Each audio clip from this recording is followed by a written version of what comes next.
Okay, so you want to own a Coca-Cola factory. And on paper, this is the safest bet in the history of business. The most recognized product on the planet, sold in more than 200 countries, 2.2 billion servings every single day, in booms and in recessions, because nobody cancels a Coke when money gets tight. The brand is already built. The demand is already there. All you have to do is bottle it. Here's the problem. Coca-Cola doesn't want to own your factory. They owned hundreds of them, and they spent billions of dollars getting rid of every single one. By the end of this video, you will understand why the smartest beverage company on earth decided that the factories making its product were the worst part of the business, and made sure you would own them instead. You will understand how a machine in Atlanta decides your profit margin before you filled a single bottle. You will understand how the entire global system you're trying to buy into was sold, once, in 1899, for exactly $1, a dollar that was never even collected.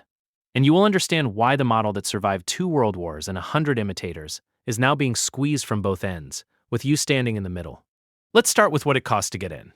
In December 2025, Swire Coca-Cola announced a new bottling plant in Colorado Springs. One building, 620,000 square feet, roughly 11 football fields under a single roof, producing more than 230 different beverages across 60 brands. The price tag, $475 million. And here's a number nobody puts in the press release. That $475 million facility creates about 170 permanent jobs. Run the math, and you're paying nearly $2.8 million in capital for every job on the floor. Because a modern bottling plant is not a room full of workers. It is a machine the size of a neighborhood, with a few humans keeping it company. Even one additional production line is serious money. Coca-Cola's Canadian bottler just spent $141 million expanding a single plant in Ontario. But before you spend any of it, you need to understand something about how this system works. You cannot simply build a Coca-Cola plant. There is no application form. The entire world is carved into exclusive bottling territories. Every city, every county, every gas station cooler already belongs to someone. And every territory is granted, not sold, granted, through something called a comprehensive beverage agreement, written in Atlanta, on Atlanta's terms. That agreement decides which brands you may produce, which quality standards you must hit, how you market, and where your trucks are allowed to stop. Your realistic way in is not building, it's buying, acquiring an existing bottler, or being one of the handful of operators Atlanta trusts when territories change hands. When Coca-Cola handed out its Indiana territories in 2017, it chose a bottler it had already worked with for over a century. You don't choose Coca-Cola. Coca-Cola chooses you. Now let's talk about what you actually earn once you're chosen, because this is where the fantasy starts to crack.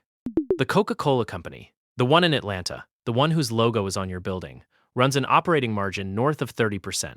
In early 2026, they reported 35. That is luxury goods territory. That is software territory. Your side of the business looks nothing like that. Coca-Cola Consolidated, the largest Coke bottler in the United States, operates at a margin of roughly 13%. Coca-Cola FEMSA, the largest franchise bottler in the world, has historically lived in the same neighborhood.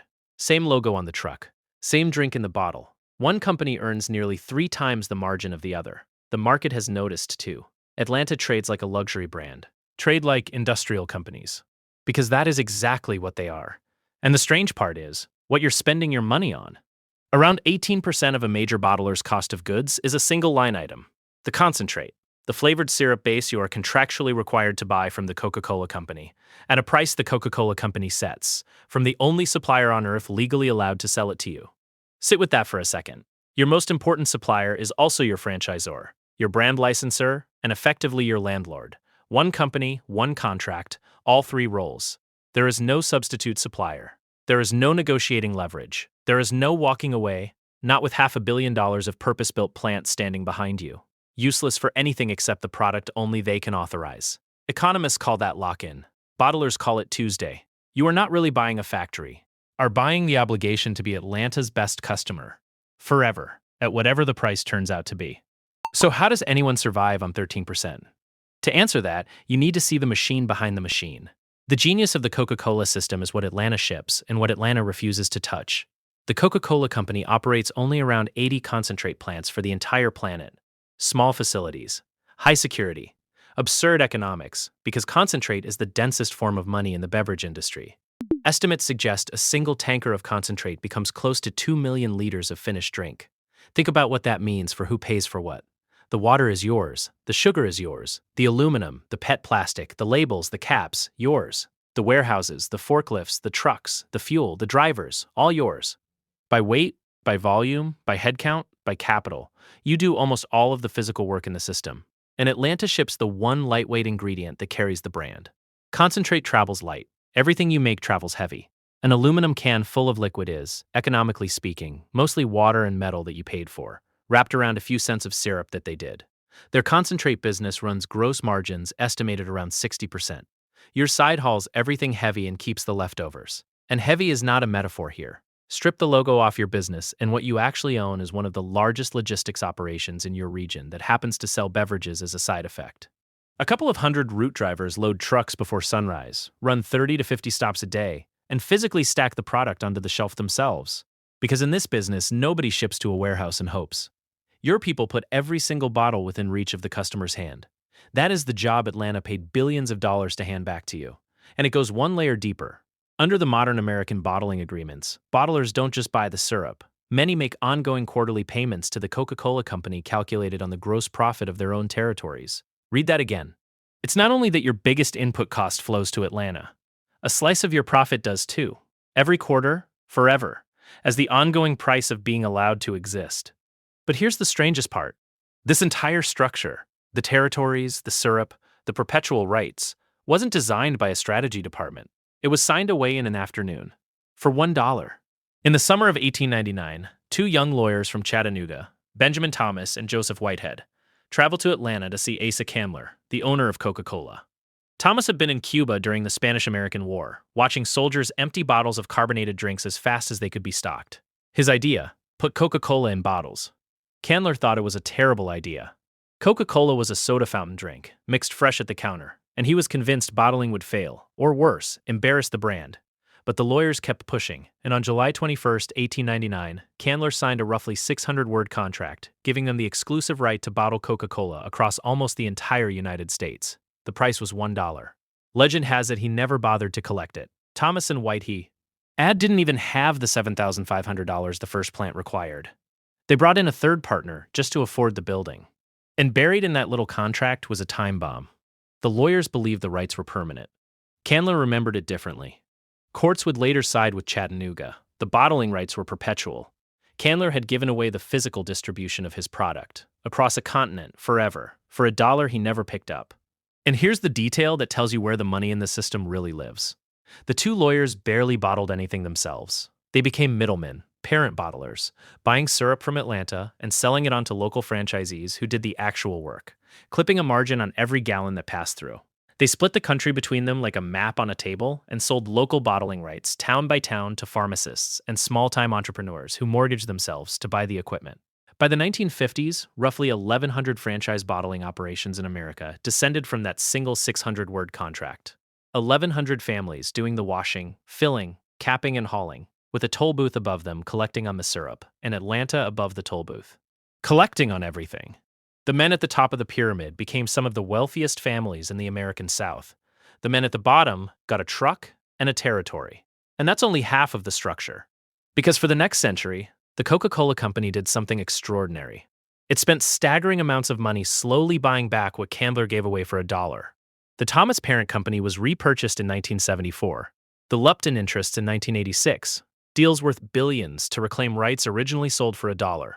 By 2010, Coca-Cola had swallowed the North American operations of its biggest bottler outright and owned most of its own factories again, top to bottom, a full century after Candler's dollar. The company finally controlled the bottles. It lasted about 6 years, because having finally reassembled the empire, Atlanta looked at those hundreds of plants, those tens of thousands of trucks, those 100,000 employees, and reversed course completely. Watch what they did next, because it is the most honest thing Coca-Cola has ever said about the factory business. And they said it with money instead of words. In 2016, the company announced it would refranchise 100% of its company-owned North American bottling territories, including the sale of all 39 remaining cold-fill production plants. And they were willing to lose money to do it. In 2016 alone, Coca-Cola booked about $1.7 billion in losses from refranchising North American territories. In 2017, another charge of nearly $1.5 billion. Read those numbers the way an owner would. This is a company that deliberately absorbed billions in accounting losses for the privilege of not owning the business you're trying to buy. Why? Because the moment the factories left the balance sheet, everything Wall Street hates went with them. The capital spending, the labor costs, the commodity exposure, the thin margins. What stayed behind was the brand, the syrup, and the fee on your gross profit. Coca-Cola's margins jumped. The system's roughly 70 independent American bottlers, and more than 200 bottling partners worldwide, inherited the heavy end. The genius of 1899 turned out to be an accident. The genius of 2017 was doing it again, on purpose, at scale. Now, let's talk about what happens when this beautiful machine starts taking damage. And it is taking damage, almost all of it on your side of the contract. More than 40 jurisdictions worldwide have now introduced taxes on sugar-sweetened drinks. When Mexico brought in its soda tax, purchases fell an estimated 7.6% within 2 years. And Mexico is the heartland of Coca-Cola consumption. Every percentage point of lost volume hits a bottler harder than it hits Atlanta, because your economics are built on running an enormously expensive fixed asset at full speed. A $475 million plant doesn't get cheaper when it runs at 80% capacity. Then there are your inputs. Sugar futures spiked roughly 28% across 2024 and 2025. Aluminum jumped around 18% in 2025 alone, with tariffs stacked on top. Remember who buys the sugar and the aluminum in this system? Not Atlanta. You. The concentrate flowing out of those 80 plants doesn't care what aluminum costs this quarter. And the buildings themselves age on your budget too.